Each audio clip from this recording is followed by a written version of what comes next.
আল্লাহর দিনকে ভালোবাসার কারণে একইভাবে ইসলামের প্রতিটা মাজলুম বিধানকেও ভালোবাসবো। আল্লাহকে ভালোবাসার কারণে যাদের নাম নিলেও অনেকের শরীরে আগুন জ্বলে, তাদের নামগুলো আমরা এখন সাহসিকতার সঙ্গে উচ্চকিত করছি, কোনো বাতিলের ভয় না করে, কোনো বাতিলের কেয়ার না করে। তাহলে যেই বিধান, ফরজ বিধানগুলোকে সমাজের মধ্যে মানুষ মাজলুম বানিয়ে রেখেছে, আর বিগত ফ্যাসিস্টরা কোরআনের যে শব্দগুলোকে নিষিদ্ধ করে রেখেছে, যেমন জিহাদের মতো ফরজ বিধান, কিন্তু এটাকে এমনভাবে নিষিদ্ধ করে রেখেছে যে জিহাদ শব্দ উচ্চারণ করলেও মানুষ তেলে বেগুনে জ্বলে ওঠে। জিহাদ কোরআনের শব্দ ছিল, কিন্তু এই জিহাদ শব্দকে সন্ত্রাস আর জঙ্গিবাদ আর টেরোরিজমের সমর্থক বানিয়ে ছেড়েছে। আলহামদুলিল্লাহ, আজকে দিলটা জড়িয়ে গিয়েছে যখন দেখেছি হাজার হাজার মানুষ একসাথে সাবিলুনা সাবিলুনা আল জিহাদ স্লোগান উচ্চকিত করেছে। তাহলে আল্লাহর দ্বীনের কোনো বিধানের কথা বলতে আমরা ভয় পাবো না। নামাজের কথা বলতে যেমন বাতিলের ভয় পাই না, রোজার কথা বলতে যেমন বাতিলের ভয় পাই না, হজের কথা বলতে যেমন বাতিলের ভয় পাই না, তো জিহাদও কোনো মোল্লা মুন্সির আবিষ্কার করা না, জিহাদও কোরআনের শব্দ, জিহাদ আল্লাহর নবীজির শিক্ষা। সুতরাং জিহাদকে ভালোবাসাই ঈমান, জিহাদের প্রতি বিদ্বেষ পোষণ করাই হলো মুনাফিকি। সুতরাং যেমনিভাবে মাজলুম আলেমদেরকে ভালোবাসি, ইসলামের মাজলুম এই ফরজ বিধানকেও দিল দিয়ে, মন দিয়ে, প্রাণ দিয়ে ভালোবাসি। শুধু তাই না, আজকের এই মাহফিলের মধ্যে কালেমার পতাকা দেখা যাচ্ছে ব্যাপকভাবে, আলহামদুলিল্লাহ। যেই কালেমার পতাকাকেও এক শ্রেণী উদ্দেশ্য প্রণোদিতভাবে দূরভিসন্ধি করে জঙ্গিবাদের পতাকা বলে ট্যাগ লাগিয়ে দিয়েছে।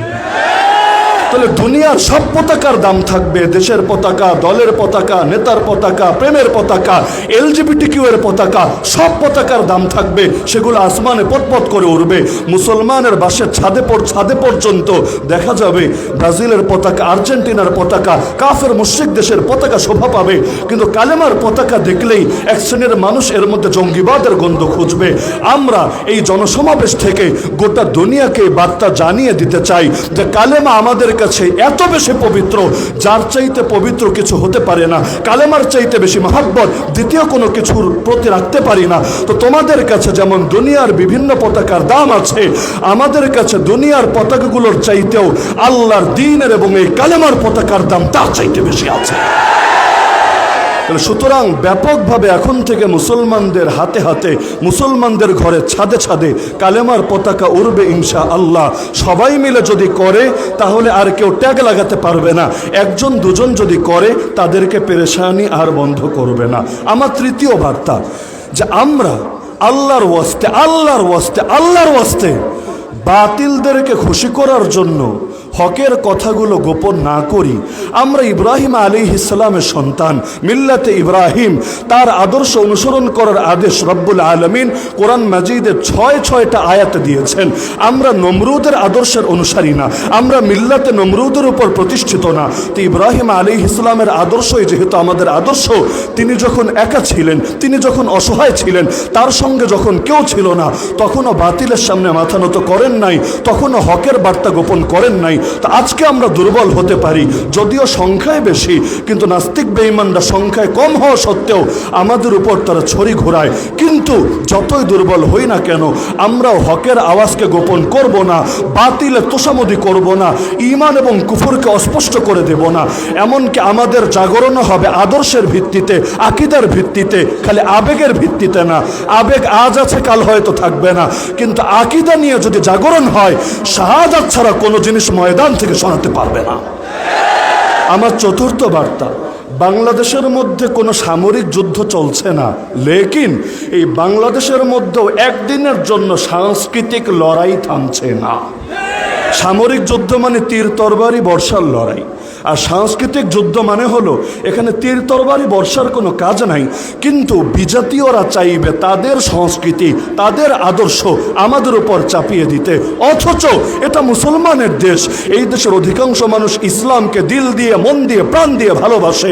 সুতরাং এই দেশের সংস্কৃতিও ইসলামের রঙে রঙিন থাকবে, ইসলামের আলোয় আলোকিত থাকবে। এটাই যুক্তির কথা, এটাই বুদ্ধির কথা। কিন্তু কিছু মানুষ পশ্চিমাদের দালালি করতে করতে, হিন্দুত্ববাদের দালালি করতে করতে নাস্তিকতার এজেন্ট হতে হতে এত বড় বুকের পাঠা হয়ে গিয়েছে।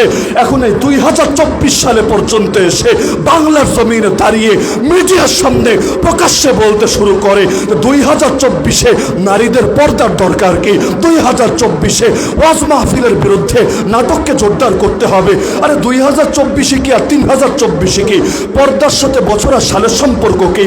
তো নারীর পর্দা যদি তোর কাছে 2024-এ প্রয়োজনীয় না হয়, তোর গায়ের পোশাকও আমাদের কাছে 2024-এ প্রয়োজনীয় না।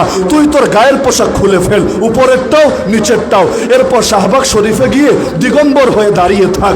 যদি তোর কাছে এতে লজ্জা লাগে, তাহলে আমাদের নারীরাও বেপর্দা হতে তাদের কাছে লজ্জা লাগে। তাহলে তুই যেমন নিজেকে আড়াল করার গুরুত্ব বুঝিস, আমাদের মা বোনেরাও তাদেরকে আড়াল করার গুরুত্ব বুঝে। পর্দা করলে গরমের দিনে আমাদের মা বোনদের কষ্ট হতে পারে, কিন্তু তাদের কষ্ট হয় না। তোমাদের কষ্ট হয় কোন দুঃখে? তবে কি তোমরা ঈমান বিক্রি করে দিয়েছ অন্য কারো কাছে? আবার ব্যাখ্যায় না হাজির করে আসলে কোরআন বলেছে নজর নত রাখতে। তাহলে নারীদের বোরকা পরার কি দরকার আছে? ঠিক আছে, কোরআন বলেছে নজর নত রাখতে, আমরাও নজর নত রাখবো। তুই ল্যাংটা হয়ে ঘোর রাস্তায় রাস্তায় পাগলের মতো করে নজর দেব না, তুই ল্যাংটা হয়ে থাক। তো নিজের বেলায় যদি মানিস না, আমার মা বোনদের বেলায় মানাতে আসিস না। এটা তো একটা উদাহরণ। এখনো পর্যন্ত সাংস্কৃতিক লড়াই এমনভাবে চলছে, যে কোনো আলেমের কাছে যান, এই মাজলুমদের কাছে গিয়ে জিজ্ঞাসা করে দেখেন যে প্রতিদিন কিভাবে তাদের পথে কাটা বিছানো হচ্ছে। কারা বিছাচ্ছে? আল্লাহর কসম, এ কথা আগে বহুতবার বলেছি।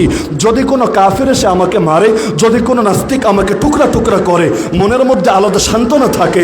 যারা আল্লাহকেই দেখতে পারে না, আমাকে কেন দেখতে পারবে? যারা নবীকেই ভালোবাসে না, আমাকে কেন ভালোবাসবে? কিন্তু নামধারী মুসলমানরাই যখন হকের বিরুদ্ধে অবস্থান নেয়, হকপন্থী আলেম ওলামার হাতে হাত করা পড়ায়, তাদেরকে জেলের ভেতর পুরে রাখে, তাদেরকে রিমান্ডে নিয়ে মেরে মেরে উল্লাস করে।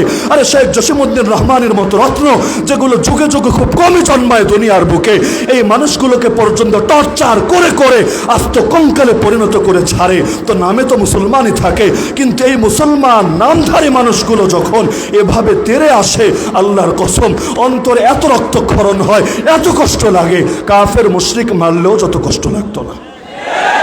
তাহলে আজকের এই হেফাজতে ইসলামের নোয়াখালী জেলার পক্ষ থেকে আয়োজিত বন্যার্তদের পুনর্বাসন উপলক্ষে যে আলোচনা সভা, এখান থেকে আমি শেষ করছি ছোট ছোট কয়েকটা বার্তা দিয়ে।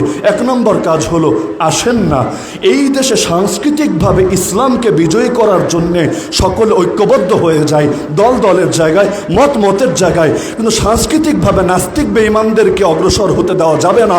ওরা কয়েক হাজার কয়েক লাখ মিলে গোটা দেশে নিজেদের সংস্কৃতি চালাবে, আর আমরা কোটি কোটি কোটি কোটি মিলে আমাদের সংস্কৃতি তুলে ধরতে পারবো না। এটা কিছুতেই মেনে নেওয়া হবে না। কোরআন এবং সুন্নাহ পড়ে আল্লাহ নবী এবং তার সাহাবীদেরকে দেখে দেখে আমরা আমাদের সংস্কৃতি আরো বেশি করে তুলে ধরবো।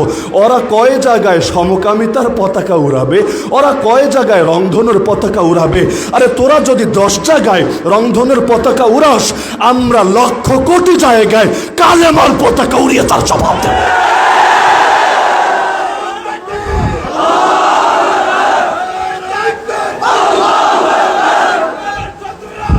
সুতরাং মনে রাখতে হবে, এই লড়াই হলো ইসলাম ভার্সেস জাহেলিয়াতের লড়াই, এই লড়াই হলো মিল্লাত ইব্রাহিম ভার্সেস মিল্লাতে নমরুদের লড়াই।